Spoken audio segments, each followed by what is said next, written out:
அனைவருக்கும் வணக்கம். இன்றைக்கி பார்த்தீங்கன்னா இந்த கத்தியை வச்சு இந்த உருளைக்கிழங்கு கட் பண்ண போகிறோம். எப்படி கட் பண்ண போகிறோன்னா, இந்த பேப்பரை நடுவில் வச்சு கட் பண்ணுறோம்.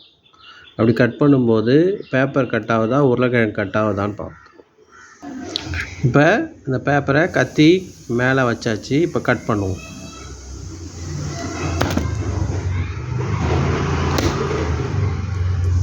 பார்த்தீங்கன்னா உருளைக்கிழங்கு கட் ஆகிருக்கு. இப்போ பேப்பர் கட் ஆகிருக்கா என்ன ஆகுதுன்னு பார்ப்போம். பாருங்கள், பேப்பரு எந்த கட்டும் ஆகலை. உருளைக்கிழங்கு தான் கட் ஆகிருக்கு. பாருங்க, உருளைக்கிழங்கு கட் ஆகிருக்கு.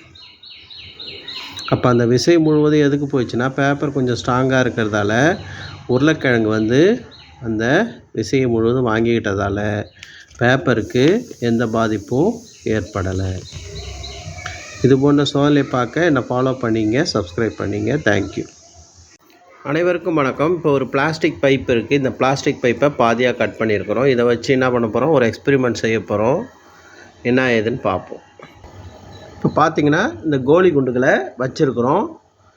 என்ன எக்ஸ்பெரிமெண்ட்டுனா, நியூட்டனின் 3ஆம் விதிக்கான ஒரு சோதனை. ஒவ்வொரு விசைக்கும் சமமான எதிர்விசை உண்டு அப்படின்றது தான் அந்த சோதனை. இப்போ இந்த ஒரு குண்டை வச்சு அடிப்போம், எத்தனை குண்டு போகுதுன்னு பார்ப்போம். பார்த்திங்கன்னா ஒரு குண்டு விலகி செல்வதை பார்க்கலாம். மற்ற எல்லா குண்டும் ஒன்றா இருக்குது. அதுக்கடுத்து 2 குண்டை வச்சு அடிப்போம். 2 குண்டை வச்சு அடிப்போம், எத்தனை குண்டு விலகி போகுதுன்னு பார்ப்போம். பாருங்கள், 2 குண்டு விலகி செல்வதை பார்க்கலாம். அதுக்கடுத்து 3 குண்டை வச்சு அடிப்போம். பாருங்கள், 3 குண்டு விலகி செல்கிறது. மற்ற எல்லா குண்டும் ஒன்றா இருக்குது. அதுக்கடுத்து 4 குண்டை வச்சு அடிப்போம். 3 குண்டு ஒன்றா இருக்குது, 4 குண்டு தனியாக இருக்குது. அப்போ எவ்வளோ விசை கொடுக்குறோமோ அதே அளவு எதிர்விசை வெளிப்படும். பாருங்கள், 4 குண்டு தனியாக விலகி போகுது. இது போன்ற சோதனைகளை பார்க்க என் சேனலை சப்ஸ்கிரைப் பண்ணிங்க, ஃபாலோ பண்ணிங்க. தேங்க்யூ. அனைவருக்கும் வணக்கம். இப்போ இந்த கிளாஸ் மேலே இந்த அட்டையை வைக்கிறேன். இது என்ன பண்ண முடியல, வைக்க முடியல. இப்போ என்ன பண்ண போகிறோம், இந்த அட்டையை வச்சு இது மேலே காயினை வைக்க போகிறோம். எப்படின்னு சொல்லி பார்க்கலாம். இப்போ இந்த கிளாஸ் ஃபுல்லாக தண்ணி ஊற்றிருக்கிறோம். இப்போ இந்த அட்டையை எடுத்து வைப்போம்.